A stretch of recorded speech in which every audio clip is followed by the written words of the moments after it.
Lakhimpur Kheri continues to dominate headlines ever since the violence on Sunday, and today the Supreme Court has also got involved. In fact, it has asked the UP government for a status report. So to try and understand the court's role, what to expect in the next hearing and what the court said today, we have with us Bhadra Sinha, who tracks the Supreme Court, all matters to do with law actually, for ThePrint. So do start sending in your questions for government matters. Bhadra, so why did this matter come up in court? Was it a suo motu petition? What was it? So, Ruhi, actually it got listed as a suo motu petition yesterday when the cause list was released late in the evening.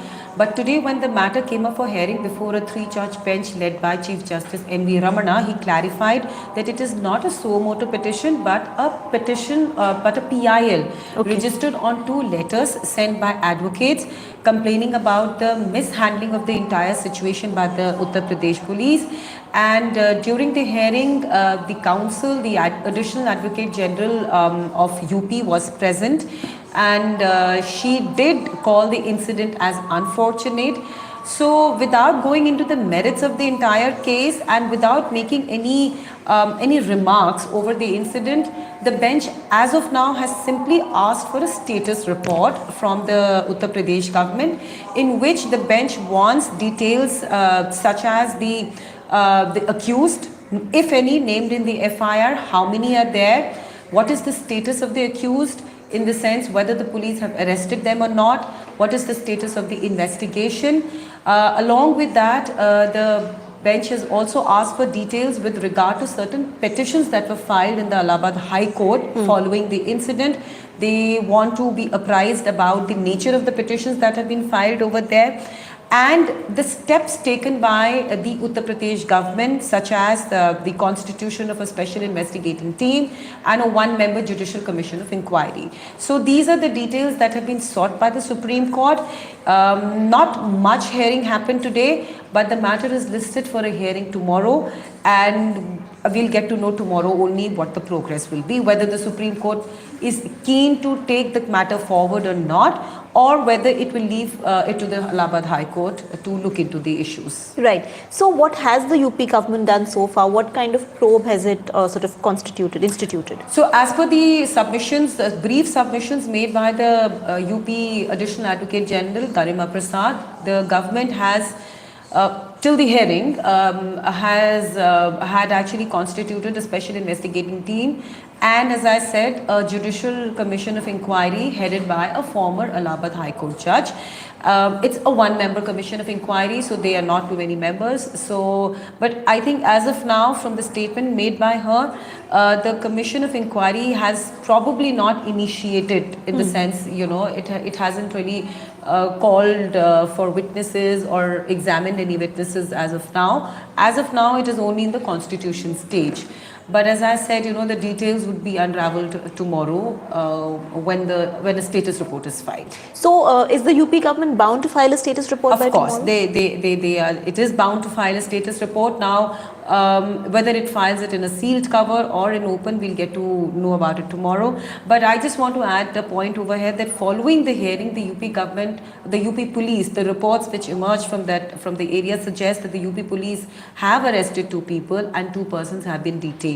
But we haven't been able to verify in the sense the details of those who have been arrested. So probably this action has been taken subsequent to the hearing. Right. So that tomorrow when the matter comes up for hearing, you know, UP police has something to show to the Supreme Court, because as you said, the incident took place on Sunday, and till today, till the hearing that happened today, there were no arrests made, despite the fact that there have been protests, continuing protests that are still on, with so many political leaders, you know, visiting the area, visiting the families, but there was no arrest made. But after the hearing, just a few hours after the hearing, the arrests have been made. Another point I would like to add, Ruhi, one more information has been sought by the bench, and interestingly, that information was sought after a lawyer during the hearing put out a message on the virtual platform on which the hearing takes place. As we all know, the hearings are right now happening online. So one of the lawyers who is not party to the case but probably logged on as you know, just to see the proceedings, witness the proceedings, he pointed out about a lady who's the mother of one of the 8 victims who died, and he was a young boy, 19-year-old boy. Apparently, the mother is keeping very unwell and she's critical.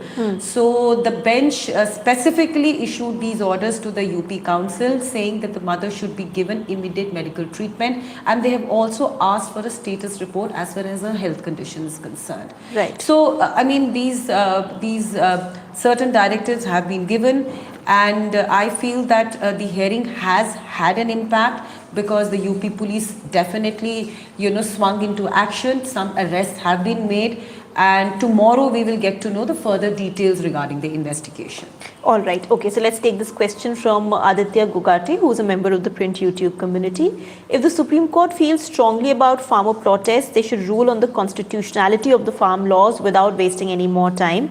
That would be a step in the right direction. What are your thoughts? I totally agree with his views, because all of us know that the matter has been pending in the Supreme Court for almost a year now. See, earlier it was not being heard because the committee that was formed on the directions of the Supreme Court was hearing, it was hearing all the stakeholders to make and provide suggestions to the Supreme Court.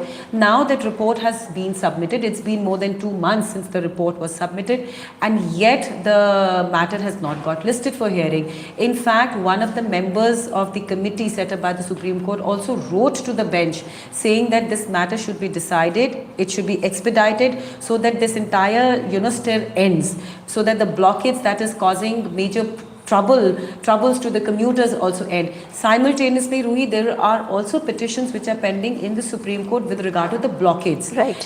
So unfortunately, even those hearings haven't really got concluded. So the matter keeps, one of the 2 petitions has just not come up for hearing, and the other one that has been filed by a Noida-based resident has been heard multiple times without any effective directions. On each hearing, the bench simply makes oral observations, they make remarks, but they are not giving any definite direction to the authorities vis-a-vis removal of these farmers, or whatever, whatever directions they want to give, whether they want them to be removed to an alternative site, because time and again the Supreme Court has very categorically said that you have the right to protest, but you do not have the right to cause harm to somebody else. It cannot be at the cost of the rights of other individuals.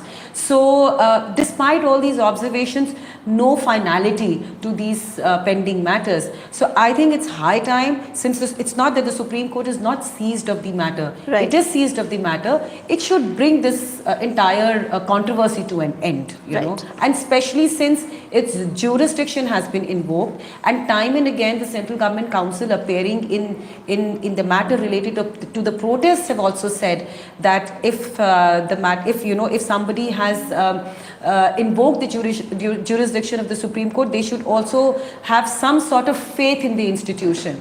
But the problem arises is the delay that has been caused in hearing the matters. Right. So I totally agree with the concern raised by. Yeah. Right. Okay. This is from Madhur Challa. Why didn't the Supreme Court interfere in the Bengal post-poll violence? So the Bengal post-poll violence is pending in the Supreme Court.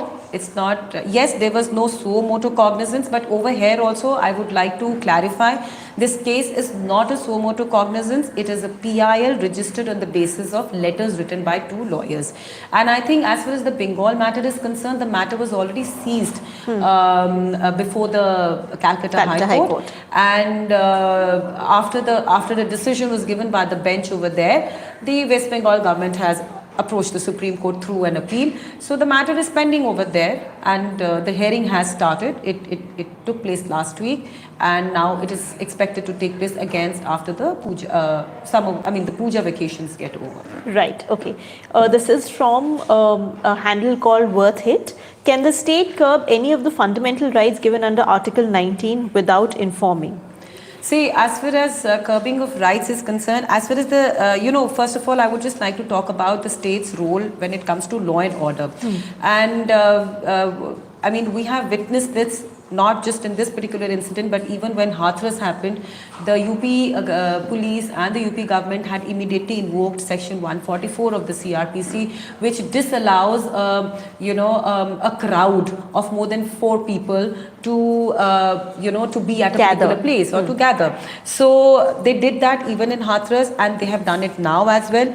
Of course, as far as their explanation goes, they did it to avoid or to prevent any untoward incident or to prevent unrest.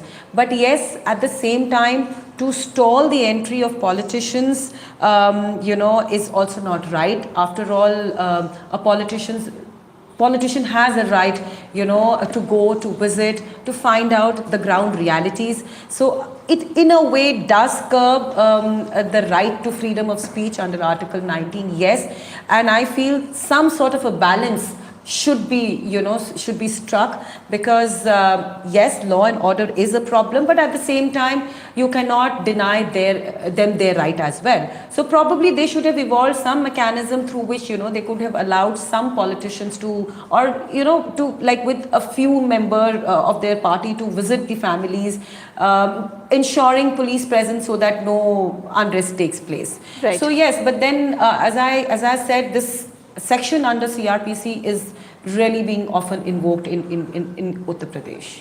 Okay, let's take this question from Hitesh. The minister's son is accused of the crime. Why has there been no arrest as of now? Yes, in fact, that is the question pending before the Supreme Court, because one of the 2 letters written by a lawyer, both have been written by lawyers. In one of the 2, it is very categorically stated, that the case has been mishandled and no arrests have been made. So probably the delay is on account of the fact that a central minister's son is involved.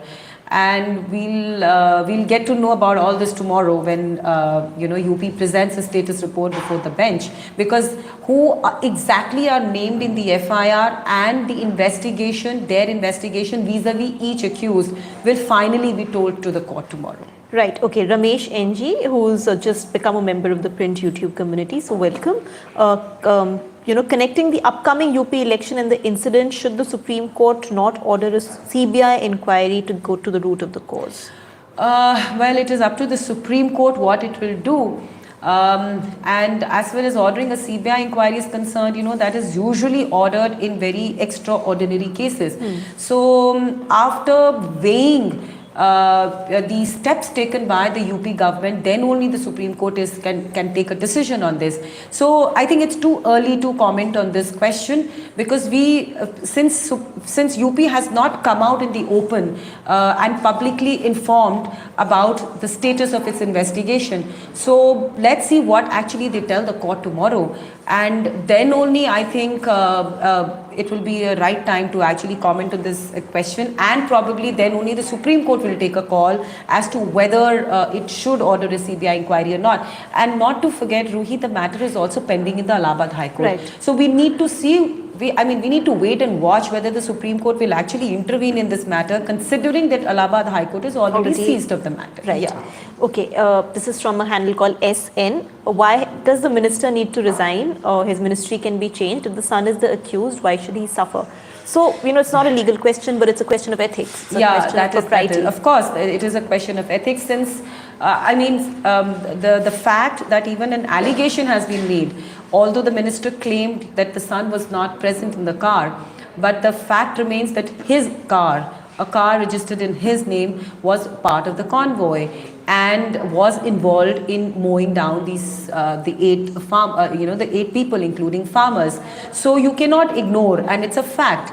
So as far as the minister is concerned, he should take some sort of responsibility. He should. Now, as far as stepping down and change of his ministry is concerned, that I think only the in charge or the prime minister can take a call. But as far as the minister himself is concerned, at least he should make this offer. He should come forward and make this offer, because he's MOS home, which is a very important and a crucial ministry, which of course does not control the law and order in other states, but yes, is is seen as a nodal agency to coordinate between various police agencies of the central government as well as the state government. It may not control them directly, but it does have some sort of interaction Influence. with them and influence. Right. So, I mean, the chances of his influencing the probe definitely cannot be ruled out. So, to make sure that, you know, the process of justice appears to be fair, I think he should step down from the ministry. Right. Okay. This last question is from Bhabarna Bhattacharya.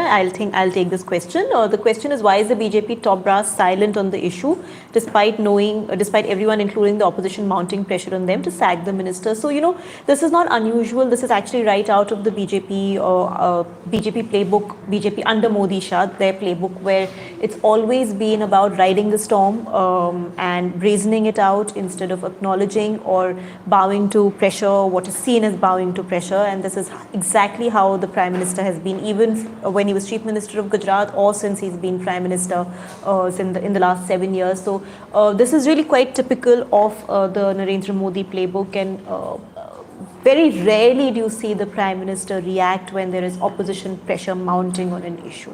Thank you, Bhadra, for being with us, explaining the legal aspect of the Lakhimpur Kheri incident and what the Supreme Court is, the role Supreme Court is playing. Thank you for watching Government Matters and for sending in your questions. At 5:30 p.m. this evening, we have another live with our political editor, DK Singh, who's going to talk about some changes in the BJP. So do stay tuned.